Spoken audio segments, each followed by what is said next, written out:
પંચમહાલના ગોધરાની જીવાદોરી સમાન મેસરી નદી વર્ષોની ઉપેક્ષા અને પ્રદૂષણના કારણે ગંદા નાળામાં ફેરવાઈ ગઈ હતી, પરંતુ હવે ગુજરાત સરકારની સુજલામ સુફલામ યોજના અંતર્ગત આ નદીનો ભગીરથ પુનરુદ્ધાર થઈ રહ્યો છે।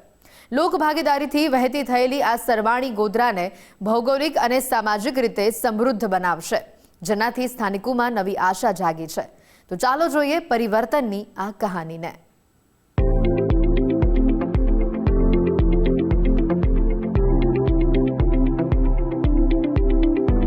વર્ષોના કચરા અને પ્રદૂષણના અંધકારને ચીરીને ગોધરાની મેસરી નદી હવે શુદ્ધ જળ પ્રવાહ સાથે લહેરાવા સજ્જ બની છે।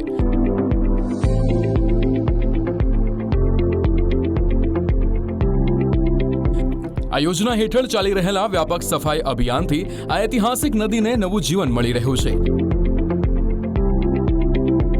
આગામી સમયમાં અહીં આધુનિક રિવરફ્રન્ટ બનાવવાની દિશામાં પણ મક્કમ પગલાં લેવાઈ રહ્યા છે, જેનો પ્રસ્તાવ ટૂંક સમયમાં મંજૂરી માટે સરકારને મોકલવામાં આવશે।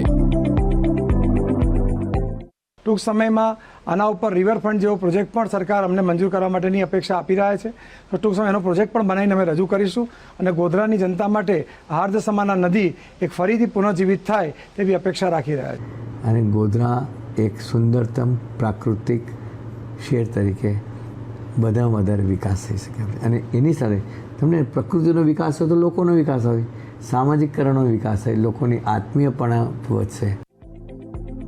લોકહિતના આ કાર્ય અંતર્ગત નદીમાંથી વર્ષો જૂનો કાદવ કીચડ દૂર કરી તેને ઊંડી કરવામાં આવી રહી છે, જેથી પાણીનો સંગ્રહ વધશે અને ભૂગર્ભ જળસ્તર ઊંચા આવશે। નદીનો આ કાયાકલ્પ જોઈને કાંઠા વિસ્તારના પરિવારોમાં ભારે આનંદ અને સંતોષનો માહોલ છે।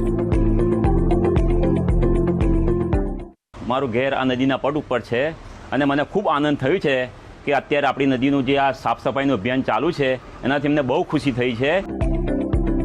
મેસરી નદીનું આ નવું રૂપ એ માત્ર એક સરકારી પ્રોજેક્ટ નથી, પરંતુ પર્યાવરણ સંવર્ધન માટે વહેલો થયેલો જન આંદોલનનો પ્રવાસ છે। પ્રકૃતિ અને માનવજાતના સંબંધને અતૂટ બનાવવાનો આ પ્રયાસ સ્વચ્છ અને ટકાઉ ગુજરાતના નિર્માણ તરફનું એક મહત્વપૂર્ણ કદમ છે।